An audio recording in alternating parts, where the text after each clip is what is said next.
آج کے خطبہ جمعہ کا جو موضوع ہے وہ ہے دو اہم چیزوں کا آپس میں تقابل۔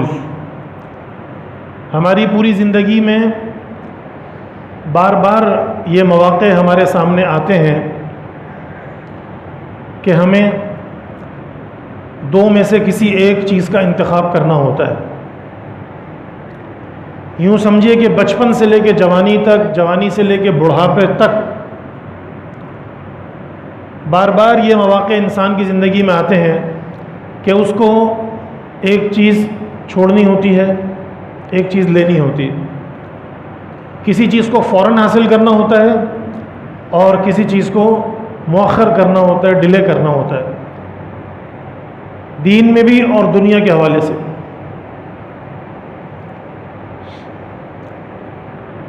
دو میں سے کسی ایک چیز کو اختیار کرنا ہوتا ہے۔ ہمارے پاس دو آپشن ہوتے ہیں اور اس میں سے ایک کو حاصل کرنا ہوتا ہے، ایک کی قربانی دینی ہوتی ہے۔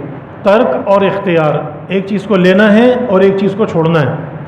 پوری زندگی یہ مواقع ہر انسان کے ساتھ متعدد بار آتے ہیں۔ اس کے لیے شریعت نے مشورے کا حکم دیا، استخارے کا حکم دیا۔ اس کے لیے اللہ تعالیٰ نے علم حاصل کرنے کا حکم دیا۔ اس کے لیے اللہ تعالیٰ نے عقل پیدا فرمائی، بڑوں میں برکت رکھی کہ بڑوں کے ساتھ برکت ہے۔ غرض کے کئی ایسے راستے بتائے گئے ہیں کہ جس سے انسان کو ترک اور اختیار میں آسانی رہتی ہے۔ تو اس موضوع پر چند باتیں، چند مثالیں انشاءاللہ تعالیٰ پیش کرنی ہیں، اس دعا کے ساتھ کہ اللہ عز و جل ہمیں زندگی کے اس اہم پہلو کو اچھی طرح سمجھنے کی اور اس پر پھر قرآن و سنت کی روشنی میں عمل کرنے کی توفیق عطا فرما دے۔ سب سے پہلی اور سب سے لازمی اور سب سے اہم چیز ایک مسلمان کے لیے وہ ہے توحید۔ اور جب توحید کو اختیار کر لیا تو شرک کو ترک کر دیا۔ شرک کو ترک کرنا، چھوڑنا لازم ہے۔ دوسری چیز سنت اور بدعت۔ جب ایک مومن شخص نے رسول اللہ صلی اللہ علیہ وسلم کی سنت سے محبت کی، سنت کو اختیار کیا، تو بدعت کو ترک کرنا، بدعت کو چھوڑنا لازم ہے۔ تو یہ تو ہو گئی دو انتہائی اہم بنیادی چیزیں۔ پھر اس کے بعد ہم بات کرتے ہیں تعلیم کی، علم کی۔ علم بمقابلہ دولت، مال۔ العلم افضل من المال۔ علم افضل ہے مال و دولت سے۔ تو بعض اوقات بالکل چھوڑنا ہوتا ہے، بعض اوقات عارضی طور پر چھوڑنا ہوتا ہے۔ تو مال کا حصول جائز ہے، دولت کمانا جائز ہے، لیکن علم کے حصول کے لیے، تعلیم کے لیے بعض اوقات دولت کو، عہدے کو، طاقت کو چھوڑنا پڑتا ہے، مؤخر کرنا پڑتا ہے، ڈیلے کرنا پڑتا ہے۔ جو شخص بھی اس فارمولے کو سمجھ گیا اس نے یقیناً دنیا اور آخرت میں فائدہ اٹھایا۔ اور واضح رہے کہ جب ہم علم کی اور تعلیم کی بات کرتے ہیں تو اس سے مراد مغربی تعلیم نہیں ہوتی، بلکہ ایسی تعلیم ہوتی ہے جو قرآن و حدیث کے مطابق ہو۔ اگر دنیاوی علم بھی ہے تو کافرانہ علم نہ ہو، اسلامی علم ہو۔ یہ بھی نہیں کہ صرف قرآن و حدیث ہوں گے اور کچھ نہیں ہوگا، ہر نفع مند علم جو ہے وہ مراد ہوتا ہے۔ تو علم کے حصول کے لیے، تعلیم کے حصول کے لیے دولت کی، بعض اوقات اچھے لباس کی، اچھی دوستی کی، اچھی نوکری کی قربانی دینی پڑتی ہے کہ بندہ جو ہے وہ ابھی تعلیم حاصل کر رہا ہے۔ تو یہ پہلی چیز میں آپ کو وضاحت کے ساتھ بتانا چاہوں گا کہ تعلیم اور پیسہ، ان کی ہمیشہ سے جنگ رہی ہے۔ کچھ لوگ ایسے ہیں کہ خود بھی تعلیم حاصل نہیں کرتے، اپنے بچوں کو بھی تعلیم سے دور رکھتے ہیں پیسہ کمانے کے لیے، حالانکہ یہ ایک اصول ہے کہ العلم افضل من المال، کہ جہاں تک ممکن ہو آسانی کے ساتھ علم کے حصول کے لیے اپنے آپ کو وقف کرنا چاہیے۔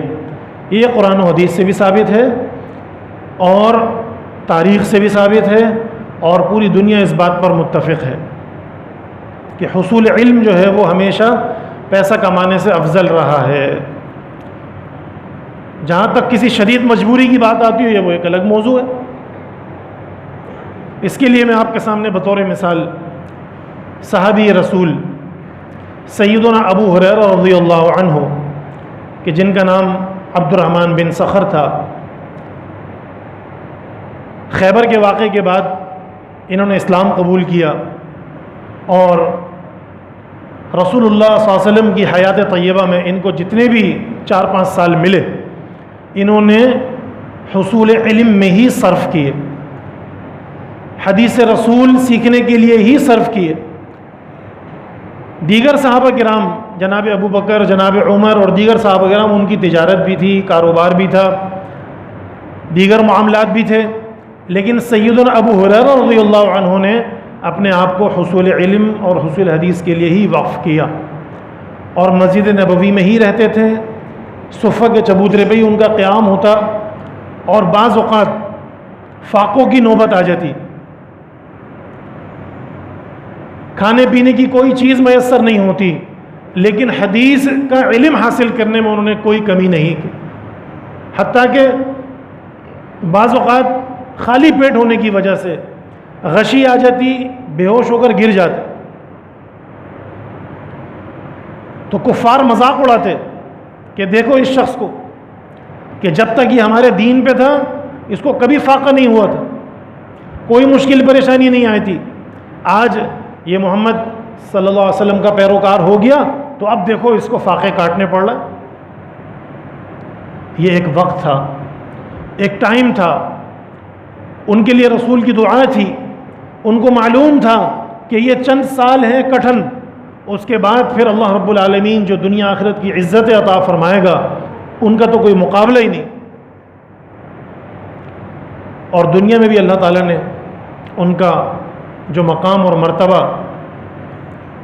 دیا ان کو وہ آج ہمارے سامنے ہے، کہ تقریباً 5,500 احادیث ان سے مروی ہیں، اور پوری دنیا میں علم حدیث کے فروغ کے لیے آج تک سیدنا ابو ہریرہ رضی اللہ تعالیٰ عنہ کا کردار ہمارے سامنے ہے، کہ ایک شخص کو فاقے کاٹنے پڑے، غشی آ گئی، بے ہوشی طاری ہو گئی، لیکن علم کا حصول نہیں چھوڑا، اور پھر یہ وقت گزرتا ہے، نبی علیہ الصلوۃ والسلام دنیا سے تشریف لے گئے، جناب ابو بکر رضی اللہ عنہ کا دور خلافت، اس کے بعد سیدنا عمر بن خطاب رضی اللہ عنہ کا دور خلافت آیا، سیدنا ابو ہریرہ کو حضرت عمر رضی اللہ عنہ نے بحرین کی گورنری عطا کر دی، ان کو بحرین کا گورنر بنا دیا۔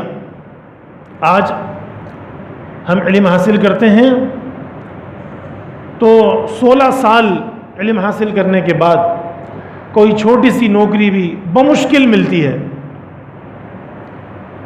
بمشکل ملتی ہے، اگر ملتی بھی ہے تو پھر صرف دنیا کی ہماری ضروریات حل کرنے کے۔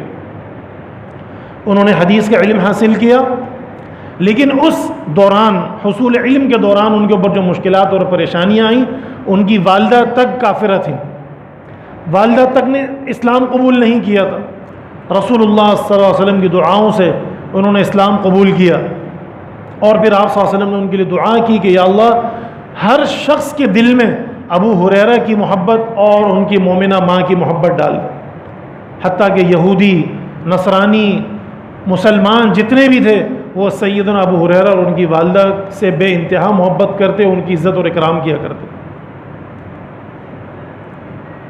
یہ علم حدیث کی بدولت ان کو ملا مقام، بحرین کا گورنر بنا دیا۔ کسی علاقے کا، کسی صوبے کا گورنر بننا بہت بڑے اعزاز کی بات ہوتی ہے، لیکن وہ لوگ تو خیر دنیا کی حقیقت سمجھ چکے تھے، ان کو ان عہدوں نے کبھی دنیا پر قربان نہیں ہونے دیا، ان کا مطمع نظر آخرت ہی۔ تو پہلی چیز میں نے آپ کے سامنے جو پیش کی وہ ہے تعلیم اور پیسہ۔